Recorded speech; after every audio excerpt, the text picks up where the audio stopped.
الحمد لله رب العالمين والعاقبة للمتقين والصلاة والسلام على أشرف الأنبياء والمرسلين وعلى آله وأصحابه وعلى أسد الله الغالب علي بن أبي طالب خاصة رضي الله تعالى عنه. أما بعد فأعوذ بالله من الشيطان الرجيم. بسم الله الرحمن الرحيم. محمد رسول الله صلى الله والذين معه أشداء على الكفار رحماء بينهم تراهم ركعا سجدا. صدق الله العظيم وصدق رسوله النبي الأمين الكريم ونحن على ذلك لمن الشاهدين والشاكرين والحمد لله رب العالمين. حضرات محترم، ابھی جس آیت مبارکہ کی میں نے تلاوت کا شرف حاصل کیا، اکثر مفسرین کا اس میں کلام ہے کہ یہ آیت مبارکہ سرکار اور آپ کے 4 یاروں کے مدح و ثنا میں نازل ہوئی. اسی لیے موضوع کے مطابق اس آیت کریمہ کی تلاوت کا شرف حاصل کیا ہو. بڑی ہی خوش نصیب کی بات ہے کہ آج 21ویں رمضان کی شب ہم بتا تو رہے ہیں، اور یہ شب بتانے والے تو سینکڑوں ہیں، مگر اللہ تبارک و تعالیٰ کا ہزاروں کروڑوں بار احسان ہے کہ ہم ایسے بتا رہے ہیں کہ ہم اللہ اور اس کے رسول کے محبوب علی کی یاد میں بتا رہے ہیں، اور اس کا اجر ابھی تو ہم بتا رہے ہیں مگر اس کا اجر بھی سماعت کر لیجیے. آپ ہی کے شہزادے امام حسن مصطفیٰ سے مروی ہے ایک حدیث. آپ فرماتے ہیں کہ میں سرکار دو جہاں کی بارگاہ میں حاضر تھا. سرکار کی بارگاہ میں حاضر تھا تو آپ نے فرمایا کہ اے حسن، عرب کے سردار علی ابن ابی طالب تھے. وہاں پر ماں عائشہ صدیقہ بھی حاضر تھی. آپ نے عرض کی یا رسول اللہ، کیا آپ عرب کے سردار نہیں ہیں؟ تو آپ نے کتنا پیارا جواب ارشاد فرمایا. میرے آقا نے ارشاد فرمایا اے عائشہ، میں تو بنی آدم کا سردار ہوں اور علی عرب کے سردار ہیں. چنانچہ جب مولا کائنات رضی اللہ تعالی عنہ آپ کی خدمت میں حاضر ہوئے تو سرکار نے ارشاد فرمایا علی، جا کے انصار کو بلاؤ. جب انصار صحابہ کرام آپ کی خدمت میں حاضر ہوئے تو آپ نے ارشاد فرمایا اے انصار، کیا میں تمہیں ایک ایسا طریقہ نہ بتا دوں کہ جس پر عمل کرو گے تو تم کبھی راہ راست سے نہیں بھٹکو گے. تمام انصار صحابہ نے عرض کی یا رسول اللہ کیوں نہیں؟ تو آپ نے فرمایا یہ علی ہے، یہ علی ہے. اے انصار، میرے ساتھ ساتھ تم اس سے بھی محبت کرو. اور آگے آپ نے جو ارشاد فرمایا اس پر کچھ غور کرنے کے لائق بات ہے. آپ ارشاد فرماتے اے انصار، یہ بات میں اپنی مرضی سے نہیں چلا. قرآن مجید بھی ارشاد فرماتا ہے وَمَا يَنْطِقُ عَنِ الْهَوَىٰ إِنْ هُوَ إِلَّا وَحْيٌ يُوحَىٰ. آپ نے ارشاد فرمایا کہ میں اپنی مرضی سے نہیں کہہ رہا یہ بات. میرے پاس جبریل علیہ السلام آئے تھے، انہوں نے عرض کی کہ یا رسول اللہ، اللہ تبارک و تعالیٰ ارشاد فرماتا ہے کہ مسلمانوں سے کہہ دو کہ اگر راہ راست پر مستحکم رہنا ہے، اس سے بھٹکنا نہیں ہے، تو علی سے محبت کرو.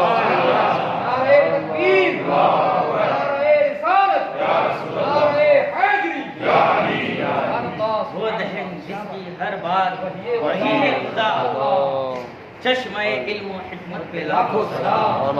حضرات محترم، کیونکہ چند لمحات اور چند وقت ہی میں آپ تماموں کا لوں گا تو ایک حدیث پاک آپ کی خدمت میں عرض کرتا ہے. یہ حدیث حلیۃ الاولیاء میں آپ پائیں گے اور اس کے راوی ہیں حضرت بریرہ بن یریم. یہ بیان فرماتے ہیں کہ جب مولا کائنات کا وصال ظاہری ہو چکا، اسی کے اگلے دن آپ کے شہزادے امام حسن مصطفیٰ رضی اللہ تعالی عنہ نے تمام ہی لوگوں سے ایک خطبہ ارشاد فرمایا. اسی خطبے کی چند تفصیل میں آپ تمام حضرات کے سامنے بیان کروں گا۔ امام حسن نے بیان فرمایا کہ اے لوگو، کل تم میں سے ایک ایسا شخص رخصت ہو چکا ہے کہ اللہ تبارک و تعالیٰ نے اسے ایسا علم عطا کیا تھا کہ نہ اگلوں میں ایسا علم والا کوئی ہوا اور نہ پچھلوں میں کبھی کوئی ہوا، نہ اگلوں میں ایسا علم والا ہوا۔ خود میرے آقا اس کی گواہی دیتے، فرماتے انا مدینۃ العلم وعلی بابوہا، کہ اے لوگوں میں تو علم کا شہر ہوں اور اس کا دروازہ علی ہے۔ اور اسی میں بس میں اختتام نہیں کروں گا، بلکہ حضرت عمر فاروق کا بھی ایک قول میں نقل کروں گا۔ حضرت امام فاروق کا ایک بڑا ہی مشہور قول ہے۔ کون امام فاروق؟ حضرت عمر فاروق فرماتے ہیں، کون؟ جن کے بارے میں میرے آقا نے ارشاد فرمایا کہ لو کانا بعد نبی لکانا عمر، کہ اے لوگوں میرے بعد اگر کوئی نبی ہوتا تو عمر بن خطاب ہوتے۔ وہ عمر بن خطاب کیا فرماتے ہیں؟ فرماتے ہیں لولا علی لہلک عمر، کہ اے لوگوں اگر علی نہیں ہوتا تو عمر بن خطاب تو ہلاک ہو چکا ہوتا۔ یہ علی کے علم کا مرتبہ ہے۔ اور خود آپ کا ایک قول ہے کہ میں نے آسمان کی لمبائی اور زمین کی چوڑائی میں علی سے بڑا کوئی قاضی نہیں۔ یہ آپ کا علم ہے۔ پھر امام حسن مجتبی آگے ارشاد فرماتے ہیں کہ وہ ایک ایسے شخص تھے کہ جب ان کے ہاتھ میں میرے آقا کوئی علم دیتے اور کسی مہم کے لیے روانہ کرتے تو وہ اس وقت تک واپس نہیں آتے جب تک کہ اللہ انہیں فتح نصیب نہ کرے۔ اس کے پیچھے بھی ایک لمبی حدیث ہے، میں اس کو مختصر میں عرض کر دوں۔ غزوہ خیبر کے وقت کافی دن ہو چکے تھے اور قلعہ خیبر فتح نہیں ہو رہا تھا۔ ایک دن میرے آقا نے تمام صحابہ کرام کی جماعت میں ارشاد فرمایا، اے صحابہ، کل میں یہ جھنڈا ایک ایسے شخص کو دوں گا جو اللہ اور اس کے رسول سے محبت کرتا ہے، اور اللہ اور اس کا رسول بھی اس سے محبت کرتا ہے، اور اسی کے ہاتھ پر کل قلعہ خیبر فتح ہوگا۔ تمام صحابہ کرام نے اس رات کو بڑی بے چینی سے گزارا اور یہی سوچتے رہے کہ شاید وہ جھنڈا مجھے ملے، شاید وہ علم مجھے عطا کرے سرکار۔ جب سویرے ہوئی تو تمام صحابہ کرام سرکار کے پاس حاضر ہوئے۔ سرکار نے فرمایا، علی کہاں ہے؟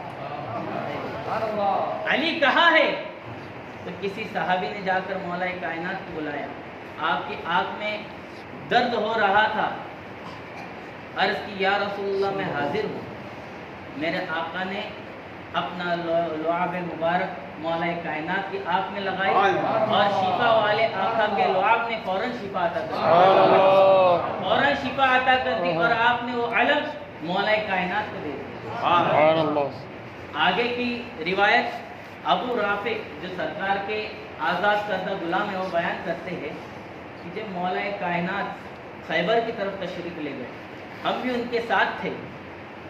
راستے میں ان کو مرحب یہودی ملا۔ مرحب کون ہے؟ یہ اتنا بہادر یہودی تھا کہ وہ جب میدان میں آیا خیبر کے دن تو للکارنے لگا کہ قد علمت خیبر انی مرحب، کہ اے لوگوں، اے مسلمانوں، یہ خیبر کی زمین گواہ ہے کہ میں وہ مرحب ہوں کہ جس سے بڑا بہادر اور شجاع آدمی اس نے آج تک نہیں دیکھا۔ وہ مرحب پورے ہتھیار اور سلاحوں سے لیس ہو کر مولا کائنات کے سامنے حاضر آیا اور للکارنے لگا، علی تو علی ہے اور باب العلم ہے۔ آپ نے اسی انداز میں اس کا جواب دیا۔ آپ نے فرمایا، انا الذی سمتنی امی حیدر، کہ اے مرحب سن، میں وہ ہوں کہ جس کی ماں نے اس کا نام شیر رکھا ہے۔ یہ جب جملہ آپ نے کہا اور ایک تیز وار جب مرحب کے سر پہ مارا تو وہی اس کے سلاحوں کے ساتھ اس کے سر کو 2 ٹکڑوں میں کر دیا۔ یہ علی مرتضیٰ کی طاقت ہے۔ آگے آپ ارشاد فرماتے ہیں راوی، کہ مرحب کو قتل کرنے کے بعد مولا کائنات جب خیبر کے قلعے کے پاس تشریف لے گئے تو وہاں کے یہودیوں نے آپ پر حملہ کر دیا. ایک کے حملے سے آپ کے ڈھال نیچے گر گئے. مولا کائنات علی مرتضی رضی اللہ تعالی عنہ نے خیبر کے قلعے کے دروازے کو اپنے ہاتھ میں اٹھا کر ڈھال بنا دی اور یہاں تک لڑتے رہے کہ جب تک مسلمانوں نے خیبر کے قلعے کو فتح نہیں کیا. یہ علی کی طاقت ہے.